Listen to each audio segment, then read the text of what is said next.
know, my team and I spent more than a week in the Asheville, North Carolina area, and I'm so excited about what we found, from art to music and the incredible natural beauty of the area with the help of Ryan Ashley, the artist.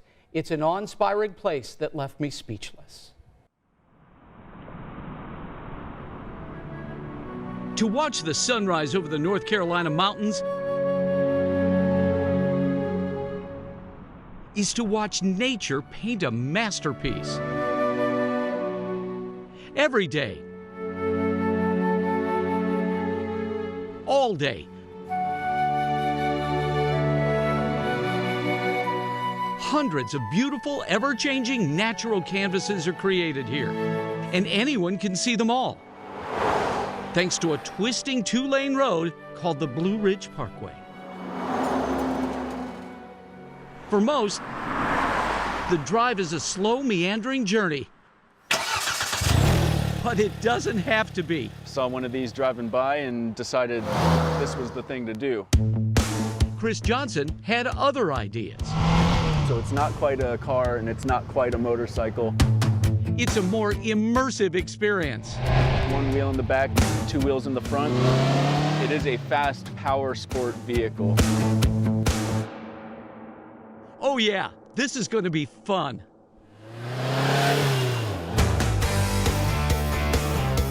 To me, it's the difference between looking at something and experiencing something, because when you're in this, you're experiencing everything. When I first drove this on the Parkway, I saw more things that I didn't even know existed. You know, you have the 360-degree views. Up, left, right, forward.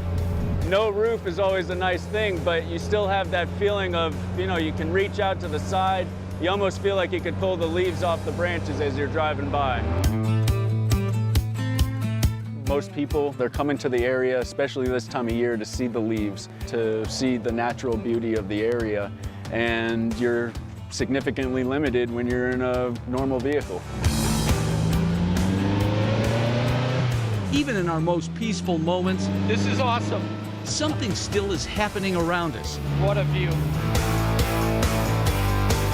The ride in this funky three-wheeler expanded the view, the feel, even the smell of our Blue Ridge Parkway adventure. And the road leaves the door wide open to come again. Okay, so you were watching me drive this for a few miles. Do you think I'm okay driving it? I think you're okay. If I were you, I'd maybe go a little faster too, just to get the experience a little better. All right, North Carolina State Police, Chris said it, Yeah. so I will do it. You got a helmet, I think you'll be okay.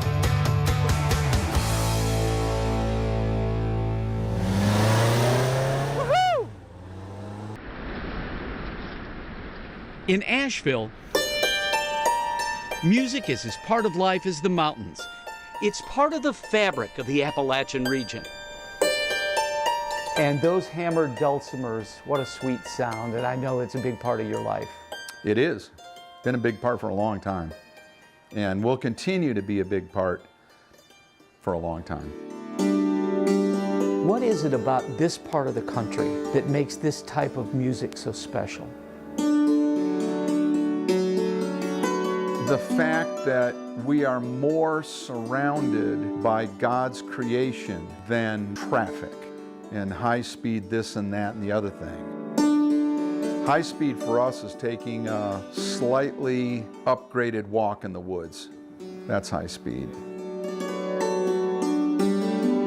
For 46 years, Jerry Reed Smith has created some of the most sought-after hammered dulcimers in the world.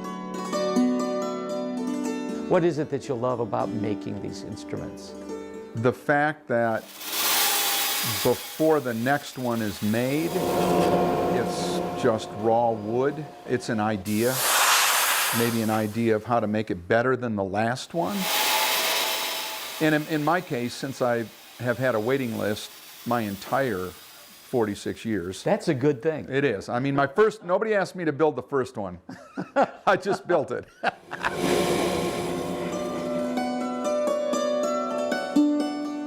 So I'm closing in on 1,100 of them now, and they're still getting better. Jerry not only makes dulcimers, but also performed for more than 30 years, recording several albums. When you strike a note, it's very distinct. And you can strike a few other notes afterwards, but they just sort of join in. So it becomes kind of a one-piece orchestra.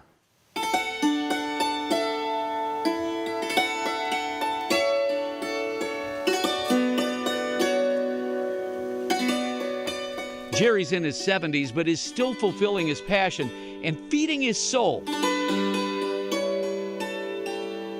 creating this beautiful sound of the mountains. I mean, I don't think the hammer dulcimer has been realized yet,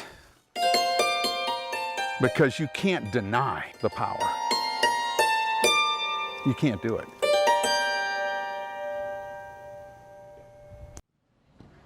We drive this bus through towns and everybody can enjoy their time here today. Am I right? I know I am. It's rhetorical. Ready to party? Look at this man, he's panicked. Get out of the way, get out of the way. Get out the place! Jen, thanks for being part of the big adventure. Yes. And I love Lezoom, and I can also tell this is not your mother's Asheville city tour, right? How could you tell, Chuck? I'm doing my own little thing. This wacky, unpredictable tour is the brainchild of Jen and Jim Lezoom, who decided to bring a touch of New Orleans craziness You're staring to the simulator. to North Carolina. You versa. Oh, he's really into that.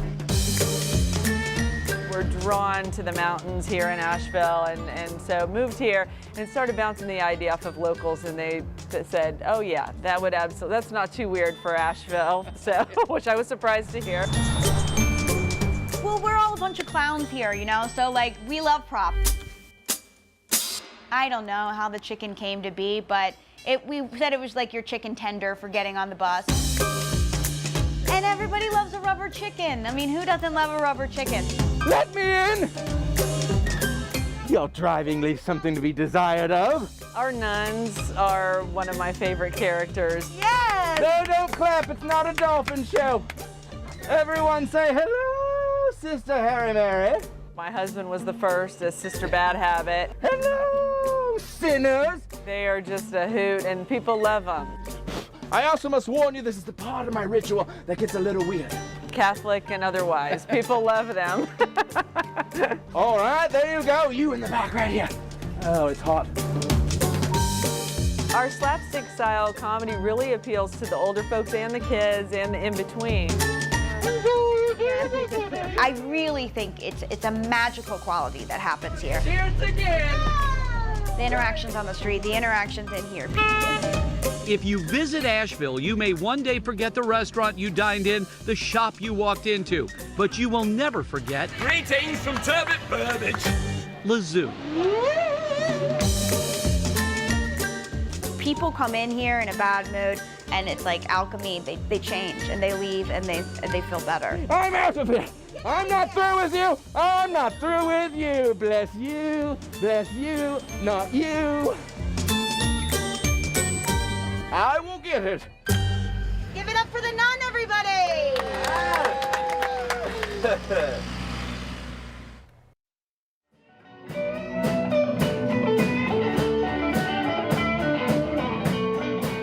You all are beautifully mature, and it's a little unusual to see beautifully mature people start a new career like this. What's it been like? Well, we can't sit still. We have that problem. You know, what's really interesting is finally doing something I want to do. I wanted to always get back into music, but you know, when you start a career and raise children, and you know, it's hard to do. Finally, at a time in my life, I can really do what I want to do. I have time to write music, I have time to play it, and I'm in several different bands. It's a dream come true. You don't really retire from playing music. Our average age is over 45. I'm playing with guys that are 77 and 78 years old. Our main audience is our local community.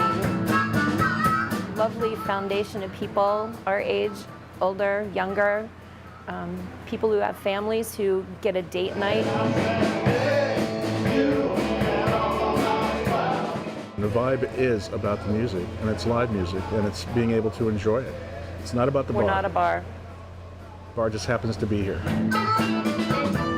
Like Mark said, you don't stop playing music just because you've retired from business or whatever.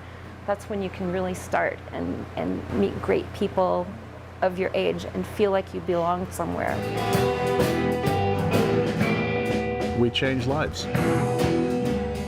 It's amazing.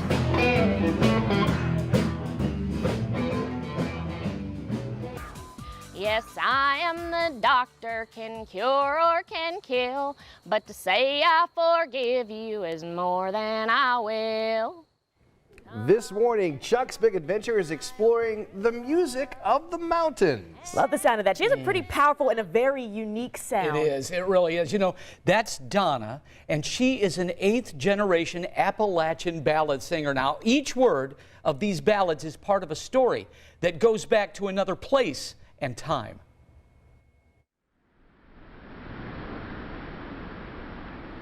There was a rich lady from London she came. Fine Sally, fine Sally, fine Sally was her name. And she had more money. Some people's families, you know, they're teachers or they're lawyers. They play sports. Our family thing is ballad singing. Her neatness and her beauty was worth all the rest.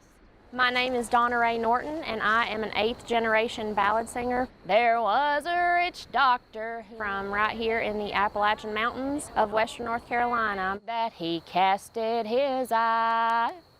Controlled by her beauty, he held her most dear. It's just a way of life for us here. You know, we grew up hearing all these old songs. My family loves to play music and sing. To me, it's like reading a novel or someone reading a novel to you in song. Yes. Or a soap opera. Right, yeah, that's what I said, a soap opera.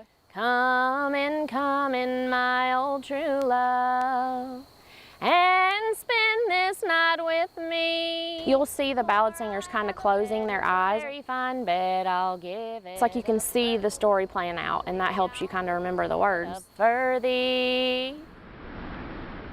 For something to continue in one family that long, it is amazing. It really is. Go ye, and enter in, and there this night abide.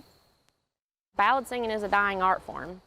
Oh, please don't tell them no. That's what's so important to me. Don't ever let them know that your name it is young. I just feel like it's my job to keep it going. Who drove in the lowlands low. You know, we stopped at a place called the Grove Arcade. Now, this is one of the last shopping arcades built in the country. It was actually closed, turned over to the federal government during World War II, and the arcade did not reopen to the public until 2002. Today, it's home to dozens of local shops and restaurants. Very popular place, including Adoratherapy, which focuses on essential oils. They also do personal consultations to help figure out what scents will benefit you most. They help educate you on the best way to use those oils throughout the day. The busier our day is, the more we have to do. You can notice this for yourself. We start to not be able to nose breathe. The nose breath is the most healing thing. So stopping, even for 3 seconds, let's say you don't have time to do yoga, meditation, prayer, gratitude, whatever it is, because it's like that's going to take 30 minutes, you can always take a deep breath. And if you add a beautiful oil that has a specific intention for healing, you will find that you have hacked that and you can get your thing you're looking for, that new mood, that new transformation opportunity in a flash. The weather can create some spectacular scenes there. You know, this is where the weather guy in me really gets to come out. We wanted to do this ever since we knew that we were going to Asheville, but we got up early, real early one morning to catch a sunrise and another natural phenomenon. You are looking at the thermal inversions of North Carolina. This is a weather phenomenon that you see very rarely anywhere around the world, but in the Blue Ridge Mountains, you see it probably every 4 or 5 days.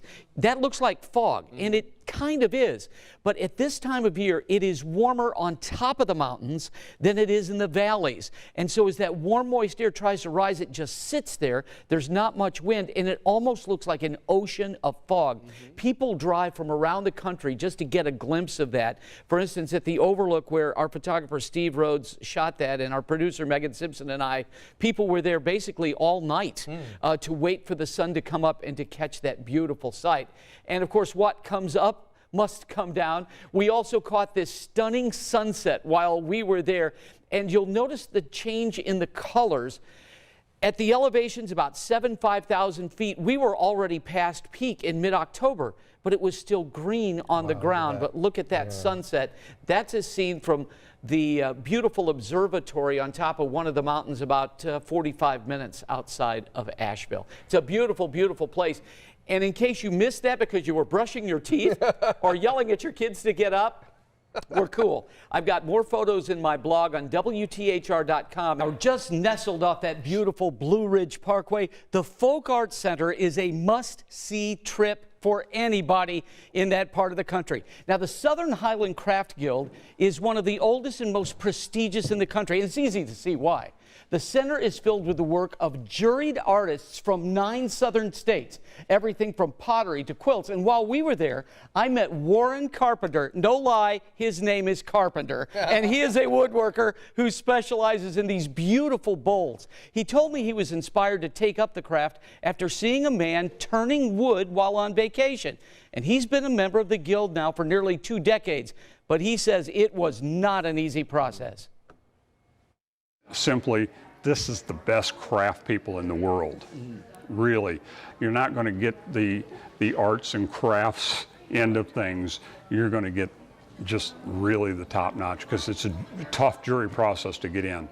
It took me 3 tries. Wow. You know, but you're here, and you're teaching. And I'm here. The first 2, looking back, I probably wasn't ready, or I sent them the wrong stuff, one or the other. But it makes, you know, it makes me feel good to be part of an organization that wants just the best. These folks are not only the finest in Appalachia, but the finest in the world. And Warren gave us a demonstration of how he crafts his bowls, and it was pretty awesome to watch. And if you can't make it all the way to North Carolina to check out the Fok Art Center, they also have an online shop. And by the way, I have that link in my blog on our website, WTHR.com. /Chuck's Big Adventure. It is America's road. 469 miles worth of breathtaking beauty. Finished in 1936, the Blue Ridge Parkway is a 2-lane treasure with overlooks, mountain views, and peace. What a thrill to be not only on the Blue Ridge Parkway, but with 2 people who really love it. What does it mean to get to work here? It's a dream come true. I mean, really working in any national park is a dream come true. But to be able to come to a place that means so much to you personally, that is obviously so incredibly beautiful, is fulfilling, and it's a career high. The scenic road's construction began in the 30s and was a major part of President Franklin Delano Roosevelt's New Deal.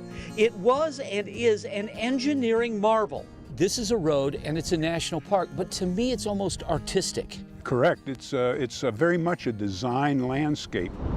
We had landscape architects who were heavily involved in the location of the road and how it was developed. They had the CCC actually put plants in to highlight particular areas along the parkway, and so that really enhances the experience. Cutting through rock, winding up mountain passes, creating a new way for tourists to experience nature. The greatest gift is we have almost 15 million people a year who want to come here and experience this.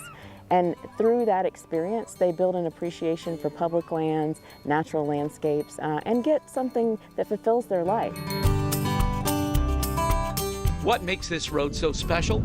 The beauty, of course, but there are no billboards, no neon signs, no shopping centers. The Blue Ridge Parkway is a show of its own, and with every turn of the wheel comes a surprise. And I don't know, but I suspect there's probably not another scenic byway in the United States that you can drive 469 miles long without a stop sign or a traffic light. Ooh. Because you can do that on the Blue Ridge Parkway. That's the selling point Yeah. there, Dan.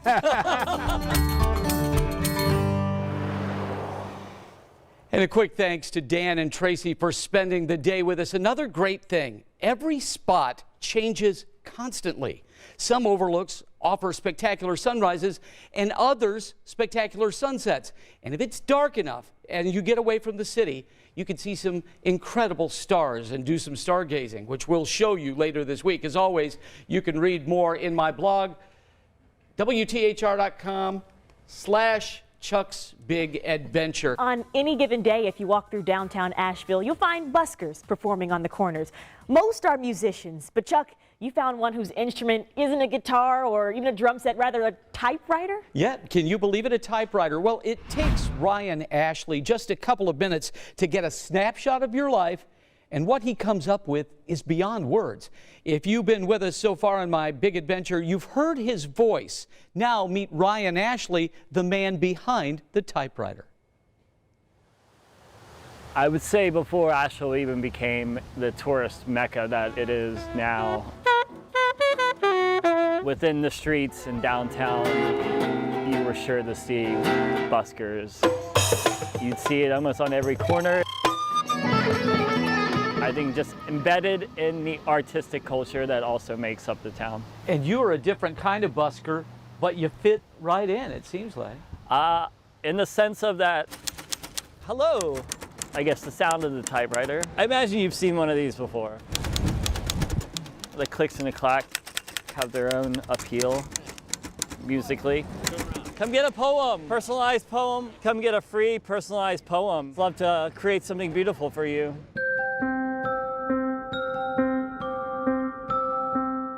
I'm Ryan Ashley, the poet, and I have a poem just for you. I am out there creating individual pieces of art, of poetry for people. Yeah, on demand, one at a time. I wouldn't want to say I judge you if you said no, but you know, free personalized poem. It's hard to beat. What's up, guys? Absolutely. I'm Ryan. The interactions I get to have with complete strangers, to have them share tidbits. We're lovebirds. Yeah. So I don't know if you can do anything. I can definitely work with that. Personal information or moments of their life with me, and trust me. Former bandmate of mine who passed away from COVID. And create a poem on that matter and then share it and read it with them and see their reaction is super powerful and meaningful and gives my life a lot of purpose. Lovebirds. Lexington wine sips, the kiss of yes, the sound of forever, the magic of fluttering love. You found it, a life of blessings, 3 angels and 11 years with lessons. None greater than this, life as lovebirds is amazing. All right. The music carries on, there you are, the sound of the rain nourishing the lands, nourishing the hearts of those that miss you. The music continues, another perfect day left for the prayers unanswered by whomever. You were there that day with the sound of the rain. The music will always carry you with us. I try to look back, Chuck, of the 10 plus years that I have done the typewriter poetry, and I just can't imagine my life without it.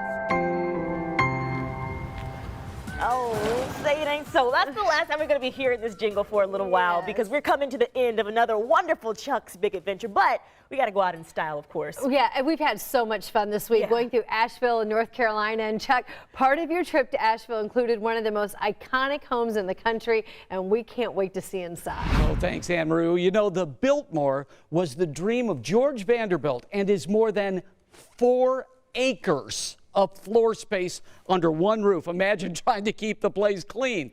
Well, the Biltmore opened to the public in 1930 and continues to delight visitors to this day.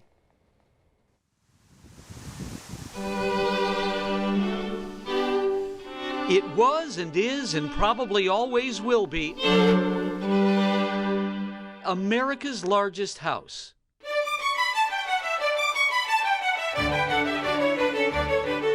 The facts are staggering.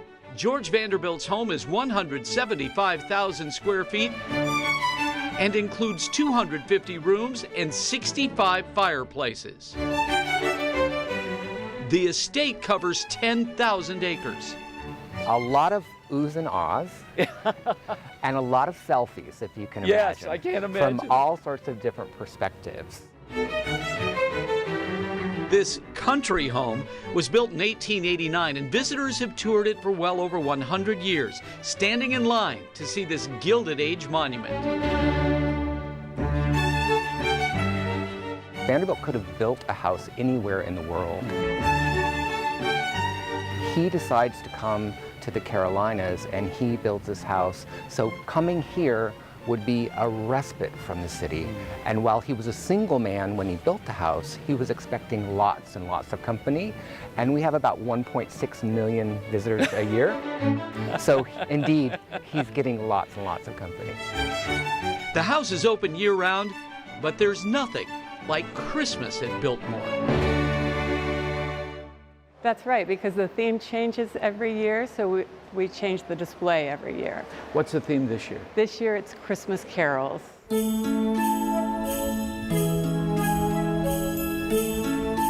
Christmas here is a generational thing. I would imagine you see moms, dads, grandpa, great-grandpa, great-grandma repeat. Yes. And it's repeat. a part of their life. It is. It's fun to reconnect each year with people who make it a family tradition of their own.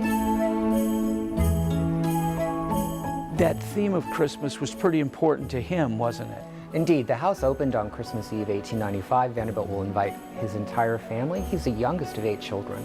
So he builds a very large house because he wants friends and family to come visit him here in Asheville, just as you have done.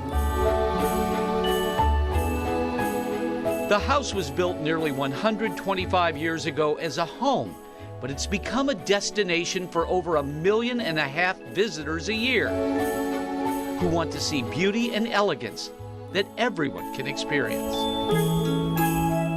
It's magical. It truly is. Oh, I hope you enjoyed that. Thank you to our photographer, editor, Steve Rhodes, our wonderful producer, Megan Simpson. And I'll tell you, the Biltmore is well worth the drive, especially if you love Christmas. And there are so many things we didn't have time to see. But I've got much more on the Biltmore in my blog at WTHR.com/Chuck's Big Adventure. And we have all of our stories from this week there, plus a lot of added digital bonuses. Well, they have been spectacular, and it makes you want to go visit. In fact, I just looked on Waze, and it's 7 hours from WTHR to the Biltmore. If you went right now, you'd be there this afternoon. Yeah, it's wonderful, and it's really worth the time. Go online, buy your tickets if you're doing it. They do restrict the amount of people due to COVID. Right. I don't see how you would literally have to be there for like 2 weeks to see everything that's there. And I know one thing you said, how are they cleaning that place up? And I'm with you on that. Yeah, for sure. Yearly passes Takes help. an army. For sure.